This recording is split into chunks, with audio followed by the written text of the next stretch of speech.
스타티우스. 예수님께서 먼 길을 걸어 사마리아의 시카르란 동네에 이르셔서 야곱의 우물 옆에 앉아 쉬고 계실 때였다.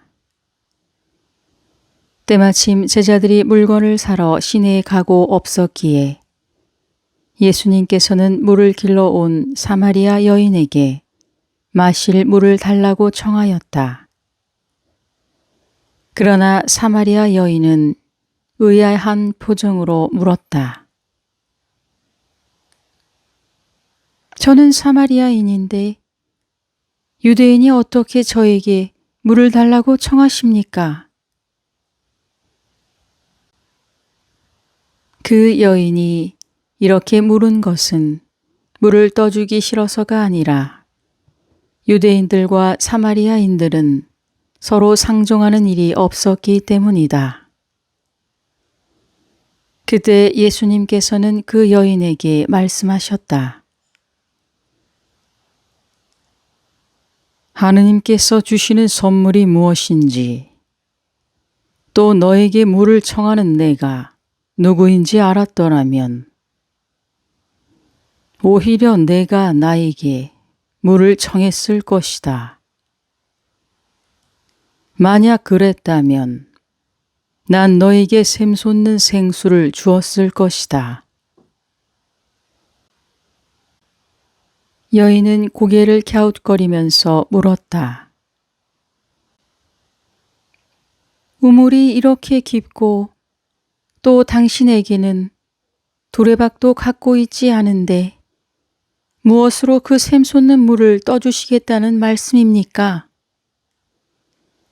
이 우물물은 우리 조상 야곱이 마셨고 그 자손들과 가축까지도 마셨습니다. 그런데 당신께서는 지금 이 우물을 우리에게 주신 야곱보다도 자신이 더 훌륭하다고 말씀하고 계시는 겁니까? 그러자 예수님께서는 그 말을 듣고 노하시기는커녕 오히려 인자하게 대답하셨다. 이 우물물을 마시는 사람은 다시 목마름을 느끼겠지만 내가 주는 물을 마시는 사람은 영원히 목마르지 않을 것이다. 내가 주는 물은 그 사람 속에서 샘물처럼 솟아올라 그를 영원히 새롭게 할 것이다. 그때서야 여인은 무엇인가를 깨달은 듯 말했다. 위대한 분이시여, 저에게도 그 물을 좀 주십시오. 그러면 다시는 목마르지 않게 될 것이고 물을 깃기 위해 여기까지 나오지 않아도 될 게 아닙니까?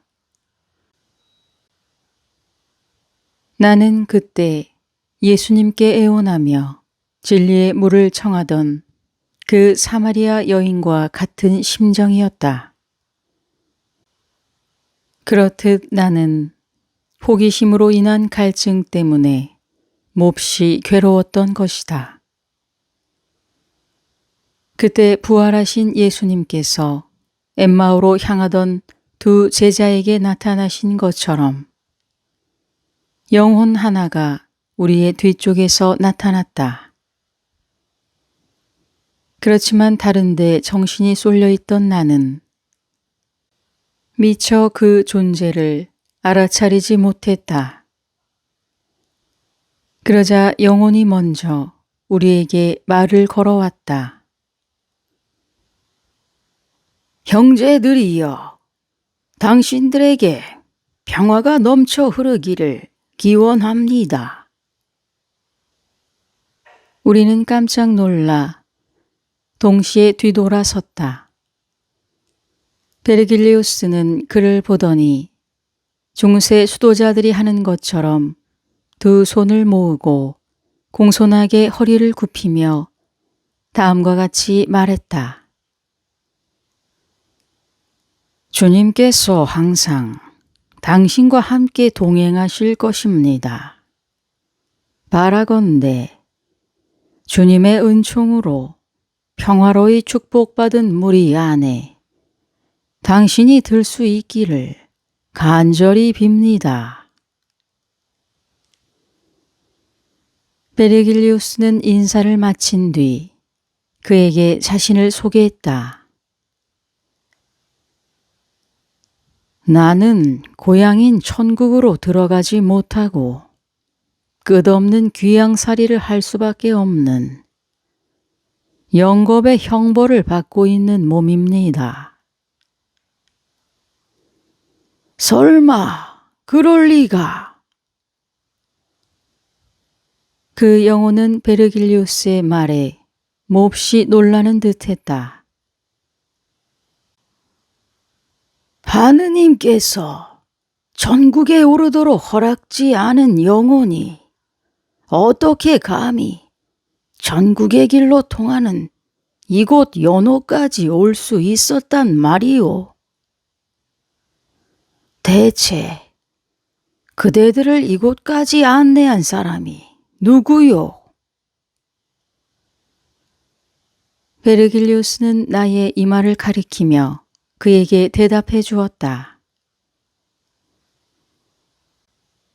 이 사람의 이마에 새겨져 있는 세 개의 피자는 연옥의 문지기 천사가 새긴 것입니다.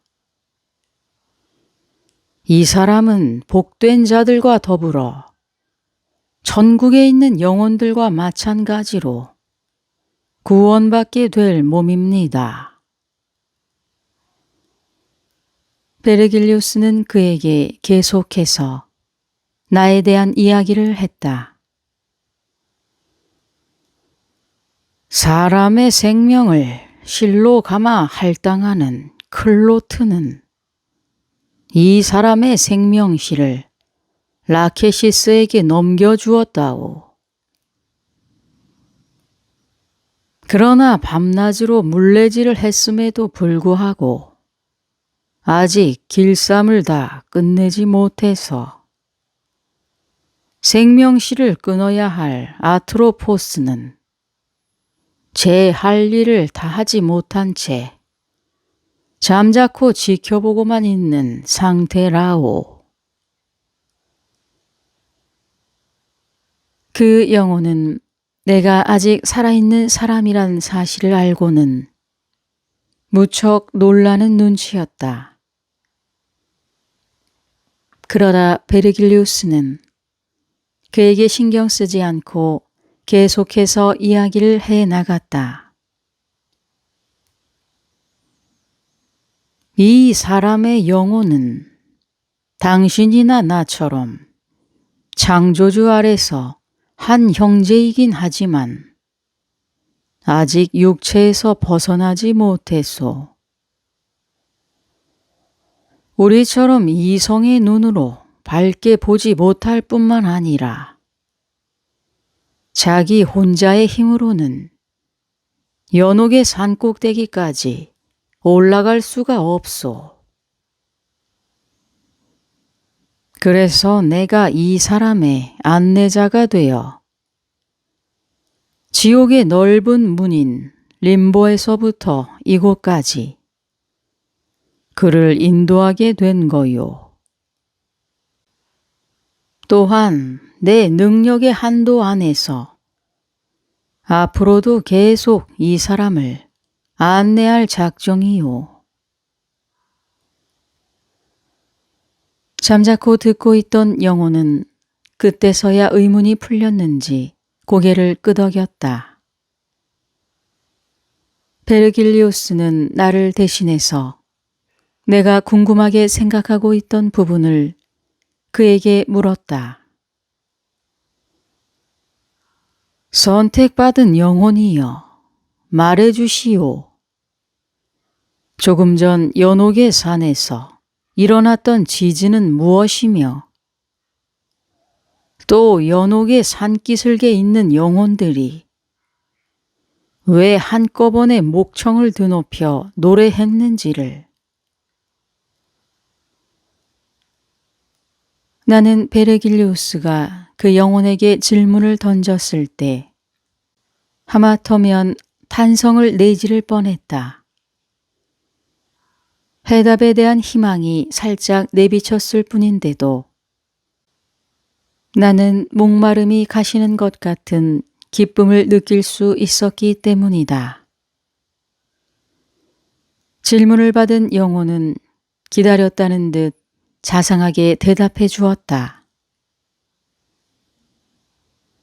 연옥의 땅이나 공기는 원래 자연적인 원인으로 인해 변화되지 않는다오.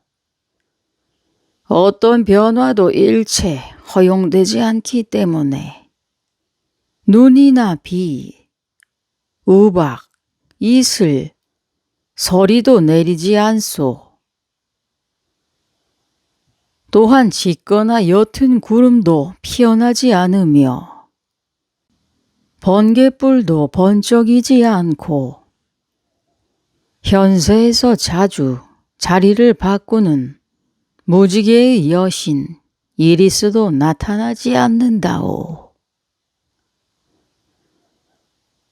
그렇다면 좀 전에 그 지진은 무엇이며 영혼들의 천둥 같은 노랫소리는 대체 무엇입니까? 나는 더 이상 궁금증을 참지 못하고 그들의 대화 사이에 끼어들었다. 한 영혼이 죄를 다 씻고 하늘로 올라갈 때 지진과 더불어 영혼들의 노랫소리를 들을 수 있다오. 그러나 그 외에 자연적으로 생기는 지진 따위는 절대 불가능하다오. 하지만 연옥의 문 밖에서는 크고 작은 지진이 종종 일어나고 있다고 들었소. 그 이유는 마르고 강한 기가 바람이 되어 땅속에서 나올 구멍을 찾다가 지표면으로 폭발하여 나오기 때문이라오. 그럼 조금 전에 한 영혼이 죄를 다 씻었단 말씀입니까? 나는 마치 기적을 전해 듣는 사람처럼 신비감에 휩싸였다. 그러자 영혼이 대답했다. 그렇다오. 영혼이 죄사함을 받아 몸이 깨끗이 씻기게 되면 몸을 일으켜 하늘을 향해 움직이기 시작하지요. 나는 그의 말을 이어 재빨리 질문을 던졌다. 영혼들은 자신의 죄가 깨끗해졌다는 사실을 어떻게 알 수 있습니까? 죄가 씻겨진 증거는 오로지 의지를 통해 드러난다오. 천국에 이르고자 하는 간절한 소망을 갖고 진정으로 자신의 죄를 참회하다 보면 언젠가는 죄가 완전히 씻기게 마련이지요. 그 자유의지가 영혼의 몸을 저절로 일으켜 하늘에까지 오르게 만든다오. 그리하여 연옥의 영혼들 곁을 떠나서 영원한 행복을 누리는 천국으로 가게 되는 거라오. 이런 이야기를 듣고 있자니 그 영혼에 대한 새로운 호기심이 생겨났다. 그렇다면 당신은 언제쯤 죄사함을 받고 천국에 들어갈 수 있는 겁니까? 나는 연옥 밖에서 300년, 넷째 옥에서 400년, 그리고 이 다섯째 옥에서 500년 이상을 보냈다오. 그리고 오늘에서야 비로소 보다 나은 천국의 문턱을 넘고자 하는 의지로 몸을 일으켜 세울 수 있게 된 거요. 나는 눈을 동그랗게 뜨고 그에게 물었다. 그렇다면 좀 전의 일은 당신 때문에 생겨난 것이었군요. 영호는 스스로가 대견스러운 듯 흐뭇한 미소를 지었다. 그의 자상한 설명을 듣고 나니 목마름이 완전히 가시고 마음의 평화가 찾아들었다. 갈증이 심하면 심할수록 물을 마시는 기쁨이 커지듯 나의 영혼도 표현할 수 없는 기쁨으로 가득 찼다. 이번에는 베르길리우스가 영혼을 향해 물었다. 당신의 설명이 우리에게 큰 기쁨을 주었으니 감사드립니다. 이제야 궁금증이 풀린 듯합니다만 우리는 당신의 이름조차 모르고 있소. 그러니 당신의 이름과 무슨 이유로 이곳에 그토록 오랫동안 머물게 되었는지 말해 주시오. 그 영혼은 베르길리우스의 물음에 대답했다. 내 이름은 스타티우스. 유다의 배신으로 예수님께서 십자가에 못 박혀 피 흘리며 돌아가신 예루살렘을 하느님의 뜻에 따라 로마 황제 베스피아누스의 아들 티투스가 파괴했을 무렵에 제법 명성을 떨치던 시인이었다오. 많은 사람들은 내 시가 매우 수려하고 감미롭다며 사랑해 주었소. 로마에서는 나를 불러들여 상록수 밑으로로 만든 관을 3번이나 내 머리에 씌워줄 정도였다오. 나는 테베를 노래한 서사시 테바이스 12권을 남겼고 아킬레우스를 읊은 서사시 아킬레이스를 채 다 쓰기도 전에 죽고 말았다오. 나는 반가움으로 입을 다물지 못한 채 그에게 물었다. 당신이 정말로 스타티우스란 말입니까? 영호는 지그시 웃으며 고개를 끄덕였다. 나는 평소부터 그를 흠모해 오던 터라 궁금하게 여기고 있던 것들을 물었다. 오, 스타티우스여. 당신의 시와 명예는 후대의 길이 남을 것입니다. 시를 공부하는 사람으로서 한 가지 궁금하게 여기고 있던 부분이 있으니 대답해 주십시오.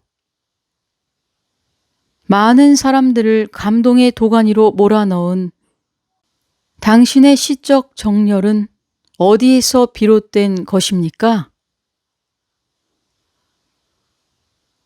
스타티우스는 자랑스럽게 자신의 얘기를 해나갔다.